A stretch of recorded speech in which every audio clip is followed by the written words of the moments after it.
হবে তোমার টুপি দিয়ে, কি হবে তোমার হাজিগিরি দিয়ে, কি হবে তোমার পাগড়ি দিয়ে, কি হবে 40 দিন চেল্লাই গিয়ে, কি হবে বিশ্ব ইস্তেমায় গিয়ে দোয়া করে। যেহেতু তুমি একটা মুমিন ব্যক্তিরে মিথ্যা মামলায় জেল খাটিয়েছ, কোন ইবাদত কাজে লাগবে না। কি সরকার বাহাদুরকে বলি, যেই ব্যক্তি বিয়ের আগে টাকলা মুরাদের সঙ্গে রাত কাটালো, আপনাদের দলে কি ভালো লোক ছিল না? এমন বেবিচারিণী, এমন জেনাকারিণী নেতারে কেন এমপি বানালো রাখবে? এখন কিভাবে কবুল হলো সেটা তো পরে আসতেছি। প্রথম কানলেন হলো পুরুষেরা। কারা? পুরুষ।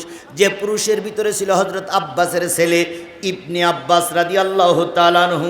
তারা জেলখানায় বসে কেঁদেছিল।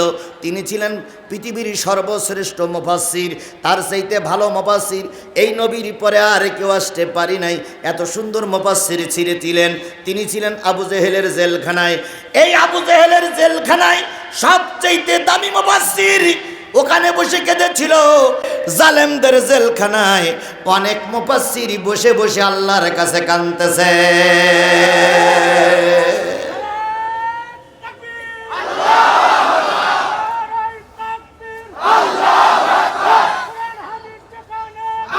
আমার ভাইরা, সেদিনও কেঁদেছিল, আজকেও কাঁদতেছে। কথা বলেন ঠিক না বা ঠিক? এবার বলুন তো, আল্লাহর কাছে কানলে আল্লাহ কি ডাক শোনে? আল্লাহর এক জায়গায় বলেছি, ইয়াজহাকু কালিলা ইয়াবকু কাসীরা। বান্দারে কম কম হাস, বেশি বেশি কান। তুই আল্লাহর কাছে যখন কান্দিস, হয়তো ডাইরেক্ট আল্লাহ সাড়া দেয় না, কিন্তু তোর চোখের পানি নাকের ডোকা দিয়ে জমিনে স্পর্শ করার আগে মালিকের কাছে দোয়া কবুল হয়ে যায়। এখন আপনার কি কথা বিশ্বাস হয়? আমার বিশ্বাস হয়। কারণ অবস্থা পর্যবেক্ষণ করে দেখেন, হঠাৎ করে সাহায্য আল্লাহ করে না, হঠাৎ করে সাহায্য দেয় না, কিন্তু আল্লাহর ওলিদের দোয়া আল্লাহ ফিরাইয়ে দেয় না। বাদশাহ হারুন আর রশিদের দরবার। কার দরবার? হারুন আর রশিদ ছিলেন একজন জালেম প্রকৃতির মানুষ। ভালো কাজও তিনি করেছেন। জালেম প্রকৃতির মানুষ, ভালো কাজ দুটো একটা করে আবার তারা মানুষের কাছে পরিচিত অর্জন করতে চায়। আমাদের দেশে করে কে কি করতেছে আমরা জানি না, কিন্তু আমাদের দেশের কিছু লোক আবার মডেল মসজিদ বানাচ্ছে, বানাই তারা বুঝাচ্ছে আমরাও ধর্মের পক্ষে। আমরা আপনাদের কাছে অনুরোধ করি, মসজিদের চাইতে মুমিনের দাম আল্লাহর কাছে বেশি। একটা মসজিদের চাইতে মুমিনের দাম আল্লাহর কাছে বেশি। কারণ মুমিন যদি থাকে মসজিদ হবে, যদি মুমিন না থাকে মডেল মসজিদ থাকবে, মুসল্লি খুঁজে পাওয়া যাবে না। বলুন তো, প্রাইমারি স্কুলের দাম বেশি না হাই স্কুলের দাম বেশি? প্রাইমারি স্কুলের দাম বেশি না বিশ্ববিদ্যালয়ের দাম বেশি? প্রাইমারি স্কুলের দাম বেশি না সর্বোচ্চ ডিগ্রিধারী বিশ্ববিদ্যালয়ের দাম বেশি? নিশ্চয়ই প্রাইমারি স্কুলের দাম বেশি। কারণ প্রাইমারির যদি ছাত্ররা না জানে, বিশ্ববিদ্যালয়গুলো এমনি বন্ধ হয়ে যাবে। এই জন্য প্রাইমারি স্কুলের শিক্ষকের দাম বেশি, প্রাইমারি স্কুলের দাম বেশি। ঠিক তদ্রূপ একজন মুমিন ব্যক্তির দাম বেশি বাইতুল্লাহর চাইতে। বাইতুল্লাহ কার ঘর? মুসলমানরা যদি না থাকে বাইতুল্লাহ থাকবে না। মুসলমানরা যদি না থাকে বাইতুল মুকাদ্দাস থাকবে না। মুসলমানরা যদি না থাকে নবীর রওজা থাকবে না। সুতরাং মুসলমানের দাম বেশি। আল্লাহ রাসূল বলেছেন, কেউ যদি বাইতুল্লাহ ভাঙে আবার গড়ে, আবার ভাঙে আবারও গড়ে, এভাবে করে 70 বার যদি বাইতুল্লাহ কেউ ভেঙে ফেলে আর 70 বারও যদি গড়ে দেয়, এর ভিতরে যতটা নেকি যতটা গুনাহ হবে, তার চাইতে কোটি গুণ বেশি গুনাহ হবে একজন মুমিন ব্যক্তির দিলে আঘাত করলে। আমি রাতের অন্ধকারে নামাজ পড়ে ঘুমায়েছি, তুমি পুলিশ দিয়ে আমারে ধরাই দিলে আর বলে দিলে নাশকতা মামলার আসামি। কি হবে তোমার টুপি দিয়ে, কি হবে তোমার হাজিগিরি দিয়ে, কি হবে তোমার পাগড়ি দিয়ে, কি হবে 40 দিন চেল্লাই গিয়ে, কি হবে বিশ্ব ইস্তেমায় গিয়ে দোয়া করে। যেহেতু তুমি একটা মুমিন ব্যক্তিরে মিথ্যা মামলায় জেল খাটিয়েছ, কোন ইবাদত কাজে লাগবে না। এরকম ফেরেশতা জিবরাইলের ছোট ভাই আছে না নাই? আরো জোরে বলেন আছে না নাই? মঞ্চে উঠে কয় সালাম আলাইকুম। যতই সালাম দাও, মুমিন ব্যক্তির মনে আঘাত করেছো, কোন সালাম দিয়ে পরিত্রাণ পাওয়া যাবে না। আবার কিছু লোক বলে আমি কি হাজী সাহেব না? ওরে তোর চাইতে বড় হাজী সাহেব আবু জেহেল ছিল। আবু জেহেল জীবনে 40 বার হজ করেছে। কয়বার? যতবার হজ করেছি একবার কাপড় পরিনি, কাপড় খোলা হাজি। তখনকার নিয়ম ছিল বাইতুল্লাহর কাছে এসে কাপড় খুলে ভিতরে ঢুকতে হইতো। কাপড়টা বাইরে খুলে আলাদা একটা পোশাক না আলাদা একটা ঢং নিয়ে ভিতরে ঢুকতো। ওইভাবে করে 40 বার হজ করেছে। 40তম হাজি যাবে কোথায়? জাহান্নামে। কারণ সে ছিল আল্লাহর দুশমন, রসুলের দুশমন, আলেমের দুশমন, ইমানদারদের দুশমন হওয়ার কারণে আবু জেহেল যদি জাহান্নামে যায়, তুমি যত হাজি হও না কেন, যদি আলেম ওলামা কোরআন হাদিসের পক্ষে না থাকো, কোন হাজিতে কাজে আসবেন না।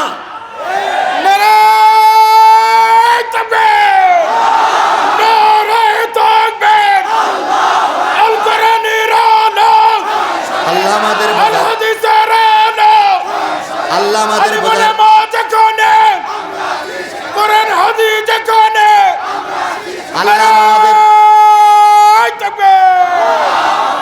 আল্লাহ আমাদের বোঝার তৌফিক দান করুক। সকলে বলুন আমিন। আরো জোরে বলেন আমিন।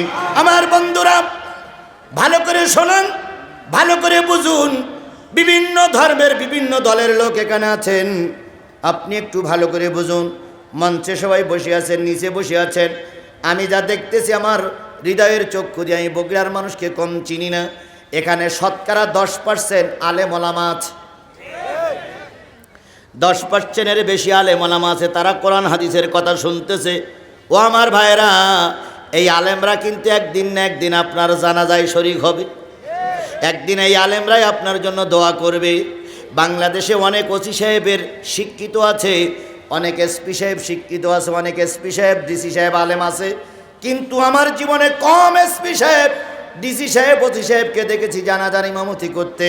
শতকরা 99% 99 জন মসজিদের ইমাম, এলাকার হুজুররাই ইমামতি করে আপনারে কবরে রেখে আসে। কথা বলেন ঠিক না বেঠিক?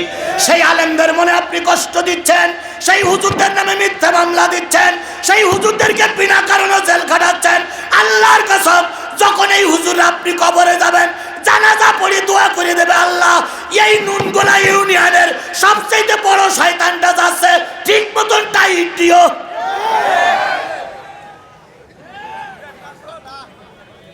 ওরে ভালো দোয়া করলেও যদি কাজে লাগে, খারাপ দোয়া করলেও মালিকের কাছে কাজে লাগবে। বাদশাহ হারুন আর রশিদ মনে আছে তো? ইতিহাসে জানা যায় সর্বপ্রথম তিনি পুলিশ বাহিনী তৈরি করেছিলেন। পুলিশের লোক তিনি সর্বপ্রথম নিয়োগ দিয়েছিলেন। কেউ কেউ বলে হযরত ওমর রাদিয়াল্লাহু তাআলা সর্বপ্রথম পুলিশের নিয়োগ দিয়েছিলেন। হযরত ওমর রাদিয়াল্লাহু তাআলা তো বাদশাহ হারুন আর রশিদ পুলিশের নিয়োগ দিয়েছিলেন। এই পুলিশের কাজ হলো অন্যায়, দুর্নীতি, খারাপ জিনিসের মোকাবেলা করা। কথা বলেন ঠিক না বা ঠিক? আমার নেতারা কয় হুজুর গাজার বিরুদ্ধে ওয়াজ করবেন, আমরাও তো করতে চাই। হুজুর সিগারেট বিড়ির বিরুদ্ধে ওয়াজ করবেন। সরকার বাহাদুরকে বলি আপনি আগে ঘোষণা করুন, সরকারের মন্ত্রী থেকে শুরু করে চৌকিদার পর্যন্ত কেউ বিড়িয়ে টানতে পারবে না। সরকার বাহাদুর ঘোষণা করে যে মন্ত্রী পরিষদ থেকে শুরু করে চৌকিদার পর্যন্ত কেউ কি টানতে পারবে না। কারণ প্রথম গাঁজাখোর কিন্তু আগে বিড়ি খায়, আগে বিড়ি খায় তারপরে গাঁজায় টানে। যে ব্যক্তি বিড়ি খায় না সে গাঁজায় টানে না। সুতরাং আজকে প্রশাসনের লোক বিড়ি খাওয়া বাদ দেখ, বড় বড় চেয়ারে বসে আপনারা গাঁজা টানবেন, বিড়ি টানবেন, আর আমরা আওয়াজ করে গাঁজাখোর বন্ধ করব। সারা জীবন আপনারা গাঁজার সাপোর্ট দিচ্ছেন, আর আমি 1 ঘন্টা আওয়াজ করে গাঁজার বন্ধ করতে পারবো না। এই জন্য যদি সব লোক ভালো হয়ে যায়, আমার সমাজ ভালো হয়ে যাবে। বাংলাদেশের সবচেয়ে বড় মস্তান বলো পুলিশ। এদের চাইতে মস্তান আর কেউ নেই। পুলিশ ইচ্ছা করলে এখনই আমাকে এখান থেকে ধরিয়ে নিয়ে যেতে পারে। আরে বাদ দেন, আপনি কি করবেন? একবার গুলি গুলি সিট পাঠান ইন্না লিল্লাহ পড়ার আগে। তবে এত সহজ মনে করেন না। আমি বগুড়ার মানুষদের অনেক আগে চিনি। বগুড়ার মানুষরা বুক দেয়, বগুড়ার মানুষরা পিঠ দেয় না। বগুড়ার মানুষেরা রাজপথে রক্ত দিতে জানে, কিন্তু বগুড়ার মানুষেরা জালেমের কাছে মাথা নত করতে জানে না।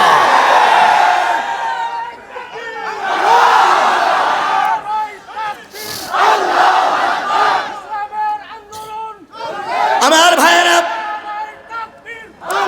যে জিনিসটা বোঝাতে চাচ্ছিলাম, বাদশাহ হারুন আর রশিদ মনে আছে তো? উনি সর্বপ্রথম কি নিয়োগ দিলেন? পুলিশদেরকে গ্রামে পাঠাই দিলেন, যাও চোর ডাকাত খুনি সন্ত্রাসী ধরে নিয়ে এসো। একটা চোর ডাকাত খুনি যেন সন্ত্রাসী না থাকে। পুলিশ বাহিনীর হাতে যদি ক্ষমতা দেওয়া হতো, আর পুলিশ বাহিনী যদি সৎ এবং যোগ্য ব্যক্তি হতেন, আর পুলিশ বাহিনীরা যদি চাইতেন এই সমাজে চোর ডাকাত খুনি থাকবে না, আল্লাহর কসম আমার সমাজে চুরি ডাকাত খুনি থাকতো না। চুরি করে চোর জামিনে মুক্তি পায়, আর আলেমেরা বিনা জামিনে বছরের পরে বছর জেল খাটে। আমির হামজার 32 বার জামিন ধরা হয়েছে, 32 বারই রিজেক্ট করে দেওয়া হয়েছে। মামুনুল হক গত পরশুদিন কোর্টে উঠেছে। কোর্টে যখন উঠেছে, কলিজার মানিক সন্তানকে বুকের ভিতরে জড়াই ধরে কাঁদতেছে, বাজান এরা যে নির্যাতন অত্যাচার আমার পরে করতেছে, হয়তো বাবার মুখ আর দেখতে পাবি না রে বাপ, আমার জন্য ক্ষমা করে দিস, আমি তোদের কোনো হক আদায় করতে পারলাম না। মামুনুল হক সন্তানের নিয়ে কাঁদে, আলেমন আমাদের নিয়ে কাঁদে, আর পরিমণি বুবুলিরাই সমাজে মাতবরি করে বেড়ায়। সরকার বাহাদুরির বলি,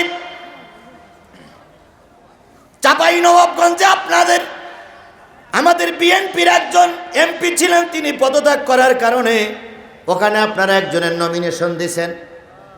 যারা আপনারা নমিনেশন দিয়েছেন তিনি হচ্ছেন টাকলা মুরাদের বান্ধবী। টাকলা মুরাদের সঙ্গে দেহ ব্যবসা করতে গিয়ে ফোন আলাপে ধরা পড়ল। তারপর গোটা দেশ জানাজানি হলো ইনি টাকলা মুরাদের বান্ধবী। সরকার বাহাদুরকে বলি, যেই ব্যক্তি বিয়ের আগে টাকলা মুরাদের সঙ্গে রাত কাটালো, আপনাদের দলে কি ভালো লোক ছিল না? এমন বেবিচারিণী, এমন জেনাকারিণী নেতারে কেন এমপি বানালো রাখবে? তাহলে বোঝা গেল ভালো লোক আপনার দলে নাই নাই না। কেন তার এমপি পদে দাঁড় করে দেওয়া হলো? ও তো ফার্স্ট ক্লাস জেনাকারিণী, ফার্স্ট ক্লাস ধর্ষণের মামলার আসামি। আমার ভাইয়েরা, এই জন্য আমরা যদি সচেতন হই, চোর ডাকাত খুনি মাতবরি করতে পারবে না, কিন্তু আমাদের দেশে যে যত খুন করতে পারে সে তত মাতবার হয়ে যায়, যে যত জেনা করতে পারে সে তত নেতা হয়ে যায়। কথা বলেন ঠিক না বেঠিক? তারপর আপনাদের বগুড়ায় মনে হয় কোন চোর চুরি করেছিল, ওই যে টাকা চুরি করে ধরা পড়ল না, কোন এক চোর? সিদ্দিক চোর। এই সিদ্দিক চোর নাকি সামনে এমপি ইলেকশন করবে। এমপিদের গলায় দড়াই দিয়ে মরা উচিত। লোক আর খুঁজে পাও না। আবার সিদ্দিক আবার কোন মাহফিলে না কোন জায়গায় যেন প্রধান অতিথি হয়েছে। আমি ফুটবল খেলার প্রধান অতিথি হয়েছে। আমি চিন্তা করলাম অতিথি আর খুঁজে পাও না, ওর সেইতে কুকুরিরে প্রধান অতিথি বানানে ভালো ছিল। হিরো আলম তো কিছুটা, হিরো আলম, হ্যাঁ হিরো আলম আছে। এই সমস্ত লোকের নাম ধরতেও লজ্জা লাগে। কথা বলেন ঠিক না বেঠিক? আর আমার দেশের কিছু নেতা নেত্রীরা মন্ত্রীরা আছে, মঞ্চে উঠেই ফাউল কথা বলে। একজন মন্ত্রী আছে মঞ্চে উঠেই কয় খেলা হবে। আপনি বাংলাদেশের সর্ববৃহৎ একটা রাজনৈতিক দলের আপনি সেক্রেটারি জেনারেল, আপনার কথাগুলো সব রেকর্ড হয়, আপনার কথাগুলো মিডিয়ায় আসে। আপনি যখন এরকম হাস্যকর কথা বলেন তখন কুকুরও হাসে।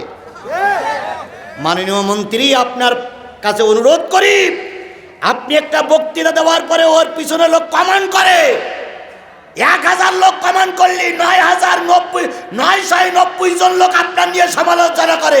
আপনারা চোখে দেখতে পান না, কারণ আপনাদের চোখে এখন কালো চশমা, ঘরে ঘরে মুখরিছে কালা কালা চশমা। এই জন্য ভালো, হ্যাঁ স্টেজও ভেঙে পড়ে, এই জন্য ভালো জিনিস আপনারা দেখতে পাবেন না। তবে সময় যখন আসবে আল্লাহর কাছে কৈফাত আপনাদের দেওয়া লাগবে। বাদশাহ হারুন আর রশিদ তৈরি করেছে পুলিশ বাহিনী, পুলিশ এলাকায় পাঠাই দিয়েছে 10 জন পুলিশ। যত চোর ডাকাত খুনি আছে সব ধরে সন্ধ্যার ভিতরে জমা দেওয়া। সারাদিন ধরে ওরা গবেষণা করে, ট্রাস্টিং করে, ওরা এলাকায় এলাকায় তল্লাশি করে 11 জন চোর ধরেছে। কয়জন? পুলিশি দায়িত্ব তো চোর ধরা না হুজুর ধরা? চোর ধরা। এখন ধরিছে 11 জন। কোমরে দড়ি বেঁধে চোরেদের নিয়ে যাচ্ছে হারুন আর রশিদের দরবারে। 11 জন চোরের থেকে 6 নম্বর কিংবা 7 নম্বর চোর যে ছিল, ও ছিল দুর্ধর্ষ ক্লাসের, খুব ফেরেববাজ টাইপের। ও মাঝখান থেকে দড়ি খুলে একটু সন্ধ্যা হয়েছে পালাই চলে গেছে। চোর ধরিয়েছে কয়জন? 11 জন। খাতা কলমে 11 জন, পুলিশ হইল 10 জন। বাদশাহ হারুন আর রশিদের দরবারে যে এবার কাগজটা জমা দিয়েছে, বাদশাহ হারুন আর রশিদ বলতেছে গুণ তো, গুনে দেখে 10 জন। আর একজন, তোরা যে জমা দিয়েছিস 11 জন, আর একজন কই? কয় স্যার 5টা মিনিট টাইম দেন, আর একজনের ধরি এখানে দিচ্ছি স্যার, 5টা মিনিট টাইম দেন। বাদশাহ হারুন আর রশিদ 5 মিনিট টাইম দিল। পুলিশেরা বাইরে চলে আসলো, এসে চিন্তা করতেছে 11 নম্বর যদি না পুরাতে পারি চাকরি তো সব শেষ। দেখতো 11 নম্বর কে কোথায় আছে। একজন ভিক্ষুক, ভালো করে শোনেন, একজন ভিক্ষুক সারাদিন ভিক্ষা করে, বাড়ি কয়েকটা ছোট্ট ছোট্ট ছেলে মেয়ে আছে, ওদের জীবিকা নির্বাহ করে বাড়ির দিকে যাচ্ছিল। লাঠির মাথায় ভিক্ষার ঝুলিটা নিয়ে যখন গ্রামে ঢুকেছে, অমনি পুলিশই বলতেছে টোপলা টুপলি ভ্যাল, কেন তুই আজকের মামলার 11 নম্বর আসামি। ফকির বলতেছে ভাই, বাড়িতে আমার স্ত্রী আছে, আমার ছোট্ট ছোট্ট কয়েকটা বাচ্চা না খেয়ে আছে, এখন যদি বাজার করে না নিয়ে যাই ওরা খেতে পারবে না, দয়া করো আমার পরে, দয়া করো, করুণা করো। ওরা বলতেছে আগে আমার চাকরি, তারপরে করুণা। চাকরি তো বাঁচাই, তারপরে চিন্তা পরে হবে। ওই সাধারণ একজন নির্ভেজাল একজন আল্লাহওয়ালা পুরুষ লোককে কয় নম্বর আসামি বানানো হলো? 11 নম্বর আসামি বানায় চালান দেওয়া হলো। 10 জন যারা প্রকৃত চোর তারা তদবির তাগেদা করে উকিল ধরে জামিনে বেরিয়ে আসলো। আর যে ব্যক্তি রাস্তার থেকে ধরে নিয়ে আসামি বানানো হলো, ওর পক্ষে কোনো উকিল নাই, ওর জামিনের কোনো ব্যবস্থা নাই, কিন্তু ওর পক্ষে একজন উকিল আছে, তিনি হলেন আমার আল্লাহ। আজকেও কি এরকমটা হয়? এরকমটা হয়? গেছে ছেলের ধরতি, ছেলের পাইনি, কার ধরি নিয়ে আসছে? বাবার ধরে নিয়ে আসছে। বাবার ধরতে গেছে, বাবার পাইনি, ধরে নিয়ে আসছে পোতার পর অত্যাচার করে, নাতি পোতার পর অত্যাচার করে মেরেই ফেলেছে। আবার আমার দেশে দেখি প্যারোলে মুক্তি পায়, তবু হাত কড়ার পা বেড়ি খোলে না। কেন ডান্ডা বেড়ি খোলেন না? প্রতিবাদ আসবে। যদি ডান্ডা বেড়ি নাই খোলেন তাহলে মুক্তির কথা বললেন কেন? আমার ভাইয়েরা, ওই ফকির ব্যক্তি রাতের অন্ধকারে 4 রাকাত 8 রাকাত তাহাজ্জুদ নামাজ পড়ে দোয়া করে, মালিক আমার বাচ্চাগুলো হয়তো এতদিন না খেয়ে মারা গেছে, আমার স্ত্রী হয়তো আর একজনের সঙ্গে বিয়ে পুষেছে, আমার বাচ্চাগুলো দেখার মতন কেউ নাই রে মালিক, দয়া করো, করুণা করো। 1 দিন কাঁদে, 2 দিন কাঁদে, 3 দিন কাঁদে, 4 দিন কাঁদে, 5 দিন কাঁদে। কাঁদতে কাঁদতে কাঁদতে কাঁদতে একদিন বিনা টেলিফোনে আমার মালিকের কাছে কান্নাটা পৌঁছায় গেছে। রাতের অন্ধকারে হারুন আর রশিদকে মালিক স্বপ্ন দেখায় বলতেছে, ও আল্লাহর বান্দা, তুমি না দেশের প্রেসিডেন্ট, তুমি না বড় চেয়ারে বসে আছো, কিন্তু তোমার জেলখানার ভিতরে আমার একজন নিরপরাধ মানুষ বসে বসে কাঁদতেছে। 24 ঘন্টার ভিতরে যদি লোকটারে মুক্তি না দাও, তাহলে তোমার এই মস পুড়ে সব তছনছ হয়ে যাবে। বাচ্চা হারুন আর রশিদের ঘুম ভেঙে গেল। আলেমন আমাদের ডেকে বললেন, এমন একটা স্বপ্ন দেখলাম। আলেমওয়ালারা বলল, জেলখানায় যান, রাতের অন্ধকারে সবাই যখন ঘুমায়ে পড়বে তখন আপনি যাবেন, দেখবেন কোনো তাহাজ্জুদ গুজারি মানুষ আছে কিনা।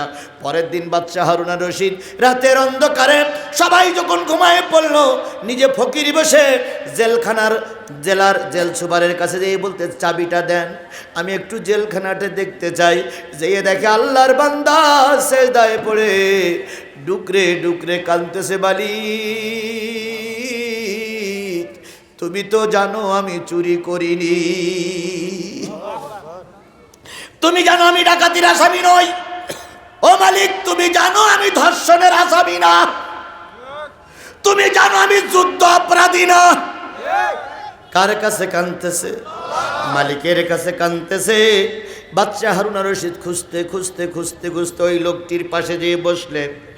অনেকক্ষণ সেজদা দেওয়ার পর আস্তে করে সেজদার থেকে যখন মাথাটা উঠে সালাম ফিরে দেখে পিছনে এক লোক বসে আছে। বাচ্চা হারুন আর রশিদ বলতেছে, আল্লাহর ওলি, তোমার টেলিফোনটা, তোমার চোখের পানিটা মালিকের দরবার পর্যন্ত পৌঁছে গেছে, তোমার কান্না মালিক কবুল করে নিয়েছে। ও আল্লাহর বান্দা, তুমি এমন কি ভালো কাজ করেছিল আমি জানি না, কিন্তু তোমার কান্না মালিকের কাছে পৌঁছে গেছে। মালিক তোমার নিরপরাধের সার্টিফিকেট দিয়ে দিয়েছে, চলো বাইরে যাই। লোকটারে বাইরে এনে রাজপ্রাসাদে জায়গা দিল, ছেলে মেয়ের খাওয়ার ব্যবস্থা করে দিল। ও বন্ধুরে, ও বন্ধুরে, ইরাকের ওই ফকিরের কান্না যদি মালিকের কাছে কবুল হয়, আর ইরাকের ওই ফকিরের কান্না যদি মালিকের কাছে কবুল হয়, মিশরের জেলখানায় বসে ইউসুফের কান্না যদি মালিকের দরবারে কবুল হয়, আমার জেলখানায় বসে যত আলেম কাঁদতেছে, প্রত্যেকটা আলেমের দোয়া আজ হোক কাল হোক মালিকের কাছে কবুল হবে। এমন একটা সময় আসবে পালানোর জায়গা পাবেন না। বগুড়ার মানুষ বিএনপি পন্থী, বগুড়ার অধিকাংশ মানুষ বিএনপি পন্থী। এখানে জামাত আওয়ামী লীগের লোক কম, আওয়ামী লীগের লোক কম, জামাতের লোকও আছে, একেবারে যে নাই তা না, আওয়ামী লীগের লোক এখন কিছু তৈরি হয়েছে। তবে সবাইকে আমি বলি, বগুড়ার সব লোকদের উদ্দেশ্য বলি, বিএনপির খালেদা জিয়াকে প্যারোলে মুক্তি দিয়েছে এই সরকার। প্যারোলে মুক্তি দিয়ে যত না স্যালুট কুড়াইছে, যত না সাধুবাদ কুড়াইছে, যদি আল্লামা সাইদিরে প্যারোলে মুক্তি দেওয়া হয়, এর চাইতে লক্ষ গুণ কোটি গুণ বেশি স্যালুটার দোয়া আপনাদের জন্য জনগণের কাছে থাকবে। কারণ খালেদা জিয়া, শেখ হাসিনা, মরহুম এরশাদ সাহেব কিংবা তার সুটকি বুড়ি রওশন এরশাদ যদি সবাই এক জায়গায় হয়ে জনসভা করে, যত কুড়ি না লোক হবে, তার চাইতে আল্লামা সাইদি বেরিয়ে যদি একটা সমাবেশ করে, ওদের চাইতে 100 গুণ লোক বেশি হবে।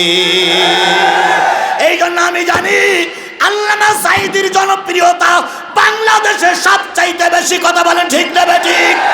সরকার বাহাদুরি,